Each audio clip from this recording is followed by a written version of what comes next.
കപ്പലുകളുടെ താഴ്ഭാഗം ചുവന്ന നിറത്തിലാണ്. അതിനു കാരണം എന്താണെന്നറിയാമോ? അതിനു മുൻപ് ഇതുപോലത്തെ ഇൻട്രസ്റ്റിംഗ് ഫാക്ട്സ് അറിയാനായിട്ട് ഇപ്പോൾ തന്നെ സബ്സ്ക്രൈബ് ചെയ്യൂ. ആൽഗകളോ കടൽ സസ്യങ്ങളോ വളരാതിരിക്കാൻ വേണ്ടി ഷിപ്പുകളുടെ അടിഭാഗത്ത് ആന്റിഫോളിംഗ് പെയിന്റ് ഉപയോഗിച്ച് കോട്ട് ചെയ്യുന്നു. ഇങ്ങനെ ആൽഗകളോ കടൽ സസ്യങ്ങളോ വളർന്നാൽ കപ്പലിന് തകരാർ സംഭവിക്കുകയും ഫ്യൂവൽ എഫിഷ്യൻസിയെ ബാധിക്കുകയും ചെയ്യുന്നു. ഈ ആന്റിഫോളിംഗ് പെയിന്റിലെ മെയിൻ ആയിട്ടുള്ളത് കോപ്പറാണ്.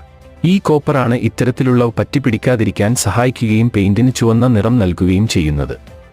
ചുവന്ന നിറത്തോടൊപ്പം കറുപ്പ് നിറം ഉപയോഗിക്കുന്നത് വഴി കപ്പലിലെ ചൂടിനെ വലിച്ചെടുത്ത് കപ്പലിന്റെ മെറ്റൽ സ്ട്രക്ചറിനെ പ്രൊട്ടക്റ്റ് ചെയ്യുന്നു. അതുപോലെ തന്നെ റെഡും ബ്ലാക്കും കോൺട്രാസ്റ്റിംഗ് കളറായതിനാൽ വാട്ടർ ലെവൽ പെട്ടെന്ന് മനസ്സിലാക്കാൻ കഴിയും. ഇത് സേഫ്റ്റി മെയിൻ്റനൻസിനും സഹായിക്കും. ഇന്നത്തെ കാലത്തെ കപ്പലുകളിൽ ഈ കളർ മാറ്റാം, പക്ഷേ ഇങ്ങനെ ചില ഗുണങ്ങളുള്ളതുകൊണ്ടും പാരമ്പര്യമായി ചെയ്തുവരുന്നതുകൊണ്ടും ഇപ്പോഴും ഇത് തുടരുന്നു.